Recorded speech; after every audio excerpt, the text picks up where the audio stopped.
नमस्कार दोस्तों, स्वागत है आपका हमारे चैनल सास विद्या में। आज मैं आपको अमर सुहाग की एक बहुत ही सुंदर कहानी सुनाने जा रही हूँ।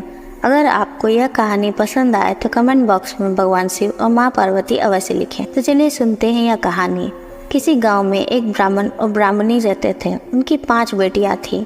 ब्राह्मण की 5 बेटियाँ भगवान शिव की परम भक्त थी। वह हर रोज मंदिर में जाकर भगवान शिव की पूजा किया करती थी और सुहाग की कहानी सुनती थी। 5 बेटियां दीपक जलाया करती थी। ब्राह्मण की 4 बेटियों का दीपक तो बहुत देर चलता रहता था, लेकिन सबसे छोटी बेटी का दीपक जल्द ही बुझ जाता था।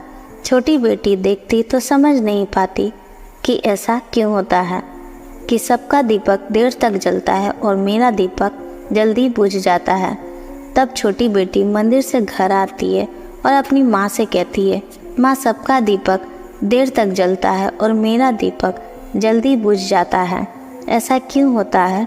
तब उसकी माँ कहती है, बेटी, तुम दीपक में घी ज़्यादा डाल दिया करो तो तुम्हारा दीपक भी देर तक जलेगा। लड़की ने अपनी माँ की बात मानकर अगले दिन ऐसा ही किया, लेकिन फिर भी छोटी बेटी का दीपक सबसे पहले ही बुझ गया। धीरे धीरे समय बीतता है और ब्राह्मण अपने 5 बेटियों का विवाह कर देता है।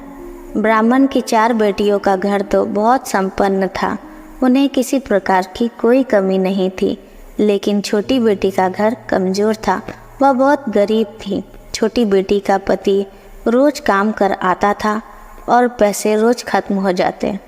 एक बार की बात है, छोटी बेटी का पति जंगल से लकड़ियाँ काट कर आया, लेकिन लकड़ियाँ बहुत ही कम थी। इस पर छोटी बेटी ने अपने पति से पूछा, आज इतनी कम लकड़ियाँ कैसे लाए हो? इससे क्या होगा? तब उसके पति ने कहा, क्या करूँ, आज मेरी तबीयत ठीक नहीं है।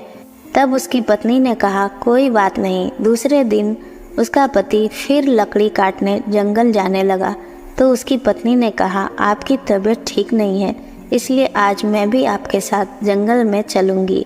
फिर दोनों पति पत्नी एक साथ जंगल में गए और लकड़ियाँ काटने लगे।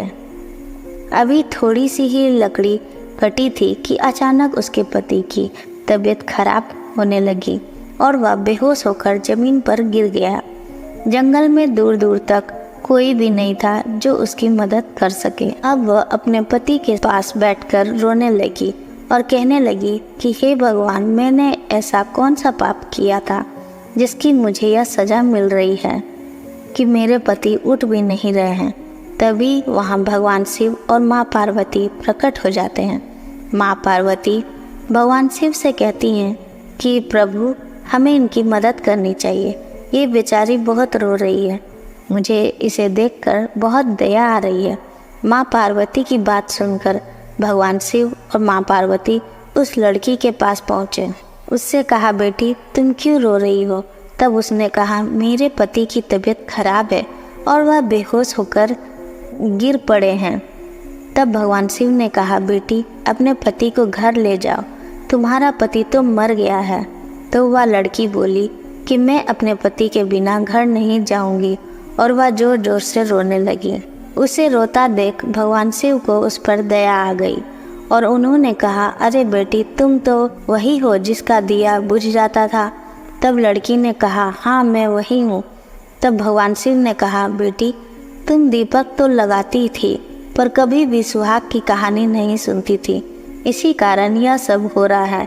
यह सुनकर लड़की भगवान शिव और माँ पार्वती के चरणों में गिर पड़ती है और बोलती है, हे भगवान, आप मेरे पति को जीवित कर दीजिए, मैं अब से वही करूँगी जो आप कहेंगे।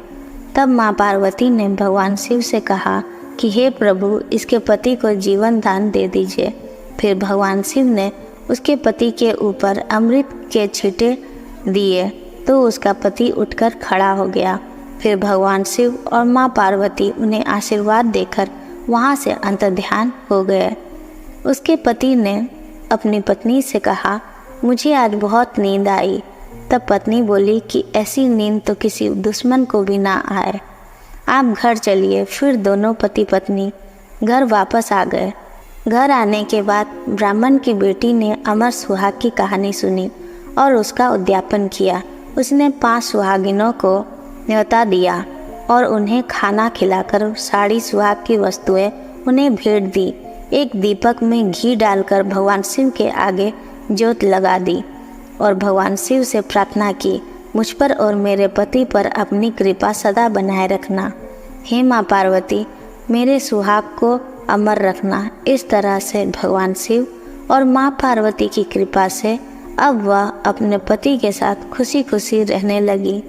उन्हें अब किसी प्रकार की कोई परेशानी नहीं होती थी।